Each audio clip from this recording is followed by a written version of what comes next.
Good morning, class. Today we discuss the remaining part of our planning chapter. Yesterday we discussed the meaning and definition of planning and feature of planning, and today we discuss limitations of planning and importance of planning. Okay, तो सबसे पहले हम लोग बात करते हैं limitations की, जो कि प्लानिंग में क्या क्या लिमिटेशंस हो सकती हैं। तो अभी तक हम लोगों ने इसके कुछ फीचर्स पढ़े थे प्लानिंग के, जिसमें हम लोगों ने ये देखा कि प्लानिंग फ्यूचरिस्टिक हो सकती है, प्लानिंग डायनेमिक है, कंटिन्यूअस है प्लानिंग, लेकिन इसके साथ ही कुछ लिमिटेशंस भी हो सकती हैं प्लानिंग की। अब हम उन लिमिटेशंस के बारे में यहाँ पे डिस्कस करेंगे कि प्लानिंग में क्या क्या लिमिटेशंस हो सकते हैं। सबसे फर्स्ट पॉइंट आता है प्लानिंग लीड्स टू रिजिडिटी। अब रिजिडिटी वर्ड का मतलब क्या होता है? रिजिडिटी मीन्स होता है कि किसी भी मैटर पे स्ट्रिक्ट हो जाना या अड़ जाना।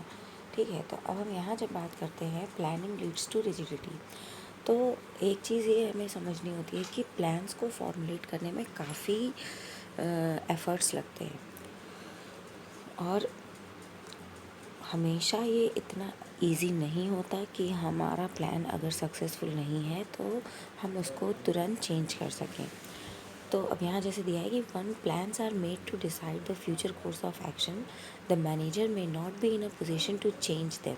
हमेशा ये पॉसिबल नहीं होता है कि मैनेजर बहुत इजीली अपने प्लान जो उसने फॉर्मुलेट किए हैं या जो प्लान्स उनको दिए गए हैं उनको वो बहुत इजीली चेंज कर सकें या उसमें कोई भी चेंजेस ले आ सकें। इसलिए प्लानिंग में हम ये कहते हैं कि जो प्लान्स बनते हैं वो बहुत ही ज़्यादा रिजिड होते हैं। रिजिड इन द सेंस कि आप उनको बहुत ईज़िली चेंज नहीं कर सकते या मैनेजर उनको बहुत ईज़िली चेंज नहीं कर सकता। ठीक है, और कोई भी अब दूसरा पॉइंट ये यहाँ पे आता है कि प्लान्स जो होते हैं वो फॉर्मुलेट होते हैं टॉप लेवल मैनेजमेंट पे। तो कभी भी जो नीचे के लेवल के मैनेजर्स हैं, वो चाहे मिडिल लेवल के हों या लोअर लेवल के हों, उनके लिए ये आसान नहीं होता है कि वो प्लान्स को बहुत रेगुलरली या फ्रीक्वेंटली चेंज कर सकें। ठीक है, सेकेंड पॉइंट पे हम आते हैं प्लानिंग में not work in dynamic environment. अब ये एक पॉइंट आता है कि मैनेजर जो है, ठीक है, कई बार ये ऐसा होता है कि बिजनेस एनवायरनमेंट जो है रैपिडली चेंज होता है। रैपिडली चेंज होने का मतलब है कि बहुत ज़्यादा डायनेमिक, हमने बिज़नेस एनवायरनमेंट के फीचर्स में भी ये पढ़ा था कि बिज़नेस एनवायरनमेंट जो है वो बहुत डायनेमिक होता है और रैपिडली चेंज होता रहता है, हमेशा चेंज होता रहता है। तो ये हमेशा पॉसिबल नहीं होता कि हम अपने प्लान को चेंज कर सकें या हम उनमें कोई चेंजेस ला सकें टाइम टू टाइम। ठीक है, अब कई बार ऐसा होता है कि अब मैनेजर्स जो हैं, मैनेजर जिन प्लान्स पे काम कर रहे हैं वो कई बार के टेस्टेड और ट्राइड प्लान्स कहे जा सकते हैं जिन पे कि मैनेजर काम करते हैं। ठीक, लेकिन अगर वो जो पुराने हमारे प्लान्स हैं वो प्लान्स अगर प्रेजेंट सिचुएशन में काम नहीं कर रहे हैं तो उन प्लान्स को टाइम के अकॉर्डिंग या इन्वायरमेंट के अकॉर्डिंग चेंज करना बहुत प्रॉब्लमेटिक हो सकता है या उसको हम इजीली चेंज नहीं कर सकते। ठीक है, अब जैसे यहाँ दिया हुआ है कि business environment is a very dynamic as there are continuously changes. ठीक है, क्योंकि हमेशा चेंज होता है, it become very difficult to forecast these future changes. Plan में fail if the changes are very frequent. ठीक है, हमेशा ये पॉसिबल नहीं होता कि आप करेक्टली अपने एनवायरनमेंट को फॉरकास्ट कर लो, और मैनेजर्स के लिए ये बहुत डिफ़िकल्ट हो जाता है कि रेगुलर चेंजेस कर सकें। इसलिए भी कहा जाता है कि प्लानिंग में not work in dynamic environment.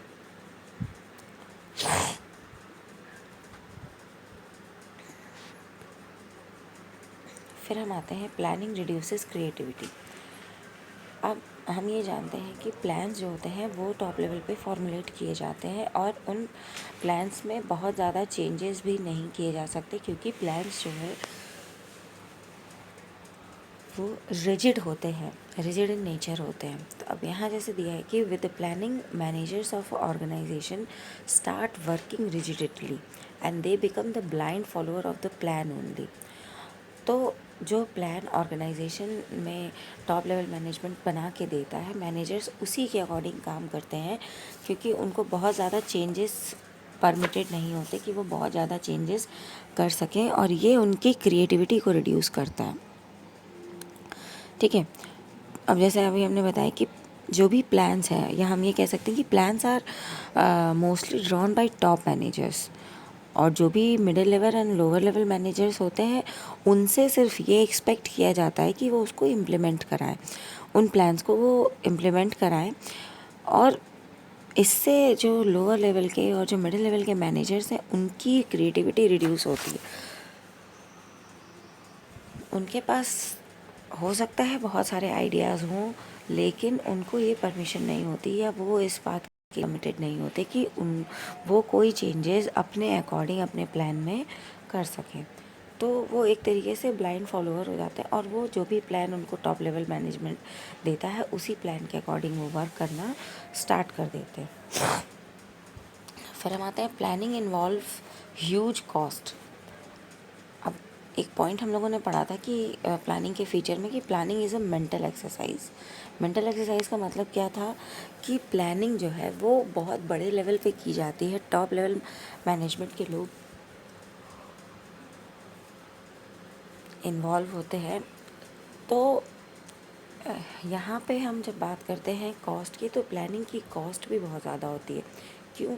क्योंकि भाई आपको फॉरकास्टिंग टेक्निक्स यूज़ करनी होती है। जो भी मैनेजर्स हैं टॉप लेवल मैनेजमेंट में, उनको अपने फ्यूचर को फॉरकास्ट करने के लिए बहुत ज़्यादा फॉरकास्टिंग टेक्निक्स को यूज़ करना होता है अपने फ्यूचर को प्रेडिक्ट करने के लिए। जो भी रिसर्च है वो रिसर्च कंडक्ट कराना होता है, उसके बाद ही कोई पर्टिकुलर प्लान फॉर्मुलेट हो पाता है। तो इसलिए ये यहाँ पे कहा जाता है कि planning process involve lot of cost because it is an intellectual process and companies need to hire the professional experts to carry on this process. तो अब इंटेलेक्चुअल प्रोसेस जो अभी हमने बताया कि प्लानिंग को हम मेंटल एक्सरसाइज कहते हैं, क्योंकि फ्यूचर फॉरकास्ट करना, उसके बेसिस पे अल्टरनेटिव्स को खोजना और उसके बेसिस पे प्लान्स फॉर्मुलेट करना, ये बहुत ही ज़्यादा मेंटल एबिलिटी इसमें रिक्वायर्ड होती है, या इंटेलेक्चुअल लोग ही ये काम कर पाते हैं। तो इसलिए और ऐसे इंडिविजुअल्स को हायर करना कंपनी के लिए ज़रूरी होता है, क्योंकि अगर कोई भी कंपनी सक्सेसफुल होना चाहती है तो वो ऐसे ही लोगों को हायर करेगी जो कि अच्छे प्लान्स फॉर्मुलेट कर सके।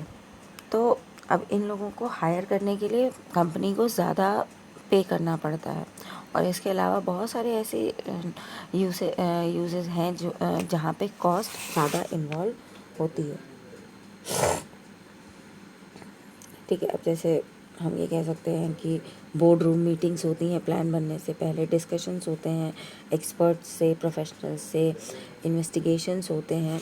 इन्वेस्टिगेशन इन द सेंस की रिसर्च किया कि मार्केट में क्या कंडीशन चल रही है, तो फॉरकास्टिंग किया। इन सब चीज़ों में बहुत ज़्यादा कॉस्ट इन्वॉल्व हो जाता है, इसलिए भी ये कहा जाता है कि planning involve huge cost.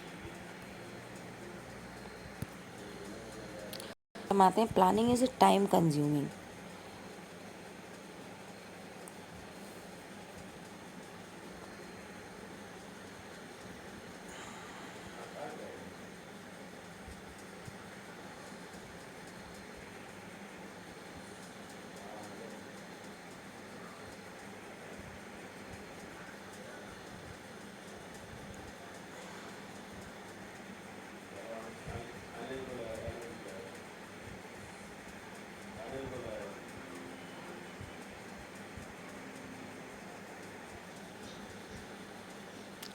Planning is a time consuming process. बहुत सॉरी, वहाँ गलत टाइप हो गया था। तो अब हम ये जानते हैं कि प्लानिंग जो है बहुत ज़्यादा कॉस्ट इन्वॉल्व करता है और बहुत लेंदी प्रोसेस होता है, और उतना ही ज़्यादा ये टाइम कंज्यूमिंग होता है, क्योंकि कोई भी प्लान को फॉर्मुलेट करने में बहुत ज़्यादा एफ़र्ट लगते हैं और बहुत ज़्यादा टाइम कंज्यूम होता है, क्योंकि हम डायरेक्ट कोई प्लान नहीं फॉर्मुलेट कर सकते। उस पर्टिकुलर प्लान को बनाने से पहले कोई भी मैनेजर है या कोई भी हायर हम कह सकते हैं प्रोफेशनल है, तो उसको पहले फॉरकास्ट करना होता है फ्यूचर को। अपने आसपास के जो भी फैक्टर्स हैं उनके बेसिस पे वो प्रीमिसेस डेवलप करता है प्लानिंग की, और फिर वो कोई पर्टिकुलर प्लान को फॉर्मुलेट कर पाता है। तो प्लानिंग को इसीलिए ये भी कहा था कि प्लानिंग जो है वो जो है वो बहुत ज़्यादा टाइम कंज्यूमिंग प्रोसेस होता है। बहुत इजीली आप प्लान्स को फॉर्मुलेट नहीं कर सकते, ठीक है। कि अब कई बार ऐसा होता है कि बहुत डिस्कशन होने लगते हैं, डिस्कशंस होते हैं, क्योंकि कई बार ये होता है कि जो भी हम कह सकते हैं कि जो एक्सपर्ट्स होते हैं उनके थॉट्स आपस में नहीं मिलते हैं या वो एक दूसरे से मैच नहीं करते हैं, तो वो डिस्कशन काफ़ी लंबा होता है।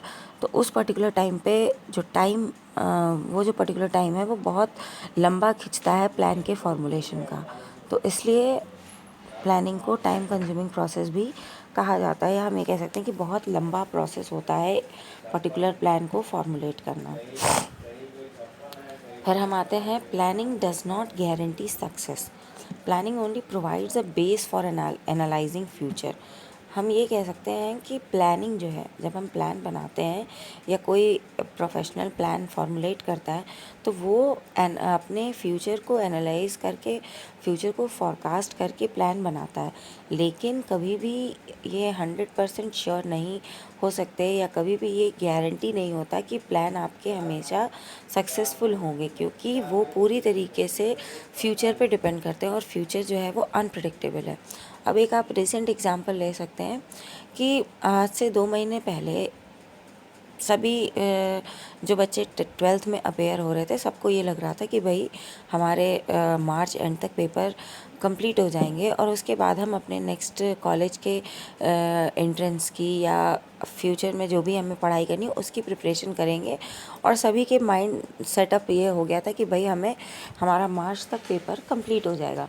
लेकिन ये सिर्फ एक फॉरकास्ट था, हमारे प्रीवियस एक्सपीरियंस के बेसिस पे एक प्रेडिक्शन था कि भाई हमारे जब मार्च में पेपर ख़त्म होंगे उसके बाद हम कॉलेज के एंट्रेंस के लिए प्रिपरेशन स्टार्ट करेंगे। लेकिन प्रेजेंट टाइम में सिचुएशन क्या है, पिछले लगभग 1.5 महीने से पेपर नहीं हो पाए, सीबीएसई के भी पेपर कंप्लीट नहीं हो पाए, और जो भी प्लान्स बनाए थे बच्चों ने, ये एक हम बहुत सिंपल एग्जांपल आपको दे रहे हैं कि जो भी बच्चों ने अपने प्लान्स बनाए थे कि भाई मुझे पर्टिकुलर यूनिवर्सिटी में एडमिशन लेना है, उसके लिए मुझे एंट्रेंस के लिए पढ़ाई करनी है, जो भी उनके प्लान्स थे वो सारे प्लान्स इम्प्लीमेंट नहीं हो पाए या एग्जीक्यूट नहीं हो पाए। तो हम इस पॉइंट से ये सिर्फ समझ सकते हैं कि प्लानिंग जो है वो हमेशा सक्सेस की गारंटी नहीं देता, या प्लान्स जो हैं वो ज़रूरी नहीं है कि हमेशा सक्सेस की गारंटी दें। पूरी तरीके से फ्यूचर पे बेस्ड होती है प्लानिंग, या हम कह सकते हैं हम फॉरवर्ड लुकिंग करते हैं प्लान्स बनाते टाइम। लेकिन कभी भी ये ज़रूरी नहीं है कि जो भी आपने प्रेडिक्शंस किए हैं या जो भी आपने फॉरकास्ट किया है वो सारी चीज़ एक्चुअल में हो ही जाए। तो इसलिए हम फ्यूचर को एनालाइज कर सकते हैं, फ्यूचर के को फॉरकास्ट कर सकते हैं, लेकिन 100% ये गारंटी नहीं दे सकते कि हमने जो प्लान बनाया है हम उस प्लान में सक्सेसफुल हो जाएं। वैसे ही मैनेजर्स के लिए भी ये चीज़ एप्लीकेबल होती है कि प्लानिंग जो है हमेशा सक्सेस की गारंटी नहीं देता। क्योंकि भाई जो एनवायरनमेंट है वो रैपिडली चेंज हो रहा है, उसमें फ्रीक्वेंट चेंजेस आते हैं, और किसी भी प्लान को फॉर्मुलेट करना विद 100% एक्यूरेसी। अब यहाँ 100% एक्यूरेसी से मतलब है कि हम सारे चेंजेस को फॉरकास्ट नहीं कर सकते। अब ये जो प्रेजेंट टाइम में सिचुएशन चल रही है, जो भी बिज़नेस कंपनीज थी, किसी भी बिज़नेस कंपनी ने शायद कर लिया हो किसी एक दो ने फॉरकास्ट, मगर ज़्यादातर के ने ये फॉरकास्ट नहीं किया होगा कि आने वाले टाइम में ये सिचुएशन होगी कि 2 महीने तक 1.5 महीने तक कोई भी काम नहीं चलेगा या कोई भी वर्क नहीं होगा। तो हम 100% श्योरिटी के संग कभी भी प्लान्स नहीं फॉर्मुलेट कर सकते, और ना ही हमारे प्लान्स जो है वो हमेशा हमारे सक्सेस की गारंटी देते हैं। अब हम नेक्स्ट पॉइंट पे आते हैं, जो नेक्स्ट है हमारा इम्पॉर्टेंस ऑफ प्लानिंग। अभी हमारा नेक्स्ट टॉपिक है इम्पॉर्टेंस ऑफ प्लानिंग। अब इसमें सबसे फर्स्ट पॉइंट पे हम आते हैं। पहले आप ये फ्लो चार्ट समझ लीजिए। Planning provides direction, planning reduces the risk of uncertainty, planning facilitate decision making, planning reduces overlapping and wasteful activities, planning promotes innovative ideas and planning establishes standard for controlling. ये एक flow chart के through हमने आपको बताया कि planning में के क्या क्या इम्पोर्टेंस है। अब हम इसके कंटेंट पे आते हैं। सबसे पहले प्लानिंग प्रोवाइड एक्शन या प्लानिंग प्रोवाइड डायरेक्शन। प्लानिंग जब हम करते हैं या कोई भी मैनेजर जब प्लान फॉर्मुलेट करता है तो दो सिचुएशन होती है। एक सिचुएशन होती है कि वेयर वी आर और दूसरी सिचुएशन होती है where we want to reach या where we want to go. तो प्लानिंग की जब आप बात करते हैं तो planning helps in defining the goals. Planning हमेशा आपके गोल को डिफ़ाइन करता है। गोल को डिफ़ाइन करने का मतलब है वो आपको एक पर्टिकुलर डायरेक्शन देता है। तो planning helps in defining the goals clearly in advance which make its clear to the employee what they must to do to achieve for the achievement of the organizational goal। तो planning जो है वो हमेशा एक insight provide करता है managers को, जिससे कि वो अपने गोल को अचीव कर सके या जो भी ऑर्गेनाइजेशनल गोल है उसको वो अचीव कर सके। अब जैसे यहाँ देखिए हमने सिर्फ जिस्ट दिया है। By stating in advance how work is to be done, planning provide direction to action. जो भी आपने प्लान्स फॉर्मुलेट किए हैं उसमें आप ये क्लियरली मेंशन होता है या मैनेजर्स इसको क्लियरली मेंशन करते हैं कि आपको क्या वर्क करना है, आप किस प्लेस पे हैं और आपको क्या अचीव करना है। तो जब हमारे गोल्स क्लियर होते हैं, हमारे ऑब्जेक्टिव्स क्लियर होते हैं, तो उससे रिलेटेड कोर्स ऑफ एक्शन भी क्लियर होता है माइंड में। और प्लान्स का काम ही ये होता है, या जो हम प्लान्स फॉर्मुलेट करते हैं, प्लानिंग का काम ही ये होता है कि वो आपको एक पॉजिटिव या एक required course of action provide कराता है और आपकी एक्टिविटीज़ को एक प्रॉपर डायरेक्शन देता है। डायरेक्शन इन द सेंस यहाँ पे कि जो भी एफ़र्ट्स मैनेजर करते हैं वो सारे एफ़र्ट्स डायरेक्टेड होते हैं towards the achievement of organisational goals. फिर हम आते हैं planning reduces the risk of uncertainty. अभी अब बहुत से बच्चों के दिमाग में ये आएगा कि अभी हम लोगों ने लिमिटेशन में पढ़ा कि प्लानिंग नेवर गारंटीड सक्सेस, और यहाँ पे हो रहा है कि planning reduces the risk of uncertainty. दोनों पॉइंट्स को हम एक दूसरे से इंटर रिलेट कर सकते हैं। ये फैक्ट है कि हम प्लानिंग जो है हमेशा सक्सेस को गारंटी नहीं करता है, लेकिन प्लानिंग जो है फ्यूचर में होने वाले रिस्क को या जो अनसर्टेनिटी है उसको काफ़ी हद तक रिड्यूस कर देता है, क्योंकि ज़्यादातर जो चेंजेस होते हैं उनको फॉरकास्ट किया जा सकता है। या ऐसी रिसर्च मेथोडोलॉजी डेवलप करके उनको हम ये आइडेंटिफाई कर सकते हैं कि क्या क्या पॉसिबल चेंजेस हो सकते हैं। तो इस तरीके से हमें, क्योंकि बिज़नेस एनवायरनमेंट का हमने एक पॉइंट पढ़ा था कि बिज़नेस एनवायरनमेंट हमेशा अनसर्टेन होता है, अनसर्टेनिटी उसमें होती है बहुत ज़्यादा और वो रैपिडली चेंज होता रहता है। तो इसलिए ये कहा जाता है कि जब हम प्लान बनाते हैं तो वो काफ़ी हद तक हमें हेल्प करता है, जो भी फ्यूचर में होने वाली अनसर्टेनिटीज़ हैं उनको चॉक आउट करने में या उनसे सॉर्ट आउट करने में हमें हेल्प करता है। क्योंकि जो भी प्लान्स फॉर्मुलेट किए जाते हैं वो फॉरकास्टिंग टेक्निक के बेसिस पे किए जाते हैं, ताकि जो मैनेजर्स हैं वो जो भी इस तरह के रिस्क हो सकते हैं उनको अकॉर्डिंगली बेयर कर सकें, उनको अकॉर्डिंगली सॉर्ट आउट कर सकें। फिर हम आते हैं नेक्स्ट पॉइंट पे, प्लानिंग फैसिलिटेट डिसीजन मेकिंग। अब डिसीजन मेकिंग का मतलब यहाँ हो गया कि the manager takes decision on selection of most appropriately suited alternatives. अब मैनेजर्स जो होते हैं, मैनेजर्स के पास पर्टिकुलर वर्क को करने के लिए कई सारे ऑल्टरनेटिव्स होते हैं, लेकिन प्लानिंग की हेल्प से मैनेजर ये डिसाइड करते हैं कि उनके काम के अकॉर्डिंग कौन सा सबसे सूटेबल और अप्रोप्रिएट ऑल्टरनेटिव हो सकता है। अब जैसे यहाँ देखिए, planning helps the manager to look into future and make a choice from various alternative course of action available. तो प्लानिंग जब हम करते हैं तो जो भी मैनेजर प्लान बनाते हैं तो उनके पास कई सारे ऑल्टरनेटिव्स अवेलेबल होते हैं एक पर्टिकुलर वर्क को कंप्लीट करने के लिए। तो मैनेजर्स का काम ये होता है कि वो जो भी सबसे बेस्ट कोर्स ऑफ एक्शन है या बेस्ट ऑल्टरनेटिव है उसको सेलेक्ट करें। फिर आते हैं planning reduces overlapping and wasteful activities. Planning जो है, अगर मैनेजर जो है प्रॉपर प्लानिंग के साथ वर्क करता है तो वो बहुत सारे जो वेस्टफुल एक्टिविटीज़ हैं उनको रिड्यूस कर सकता है। Since planning ensure the clarity in thoughts and action, work is carried on smoothly without interruption. क्योंकि प्लानिंग इस बात को इंश्योर करता है कि कौन कौन से एक्टिविटीज़ को कब कब हमें इम्प्लीमेंट करना है या कब कब उस काम को करना है। तो जो भी कोर्स ऑफ एक्शन है उसमें क्लियरली सारी एक्टिविटीज़ मेंशन होती हैं। ये क्लियरली डिफाइंड होता है कि किस एम्प्लॉय को क्या वर्क करना है। तो इस तरीके से ओवरलैपिंग जो है वो रिड्यूस होती है और जो वेस्टफुल एक्टिविटीज़ होती हैं उनको भी रिड्यूस किया जाता है। फिर हम आते हैं प्लानिंग प्रमोट्स इनोवेटिव आइडियाज़।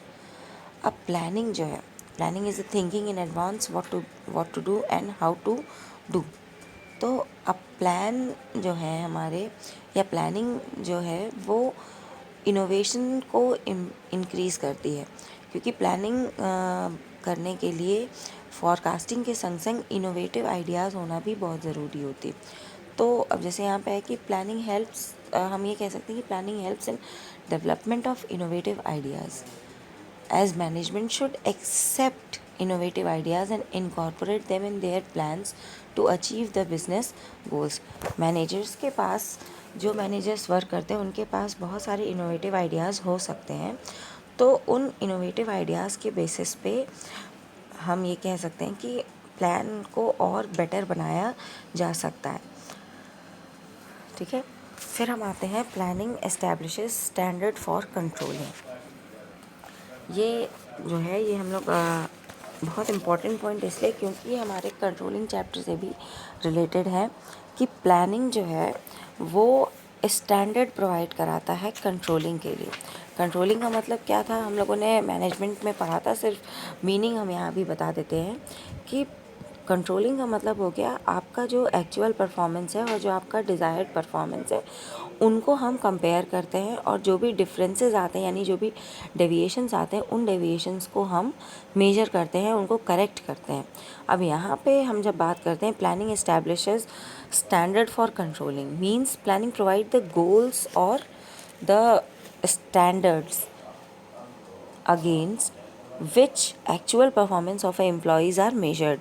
जो अभी हमने बताया कि प्लानिंग में जो मैनेजर्स हैं वो डिज़ायर्ड परफॉर्मेंस को सेट करते हैं या एक स्टैंडर्ड परफॉर्मेंस को सेट करते हैं, और उसके बाद कंट्रोलिंग में हम जितना भी हमने एक्चुअल परफॉर्म किया है या एम्प्लॉयज़ ने एक्चुअली में जो परफॉर्म किया है उसको आप कंपेयर करते हैं, और जो भी डेविएशंस होते हैं उनको नोट डाउन किया जाता है, उनको करेक्ट किया जाता है, और फ्यूचर में जो भी प्लान्स फॉर्मुलेट होते हैं उसी बेसिस पे फॉर्मुलेट किए जाते हैं। तो इसलिए ये कहा जाता है कि planning provides the standard against which actual performance is measured. ठीक है। हमारा नेक्स्ट जो टॉपिक है वो है स्टेप्स इन प्लानिंग प्रोसेस। इसको हम लोग अपने थर्ड पार्ट में डिस्कस करेंगे। आज के लिए इतना ही। जो भी क्वेश्चंस हैं आप मुझसे व्हाट्सएप पे पूछ सकते हैं। Thank you.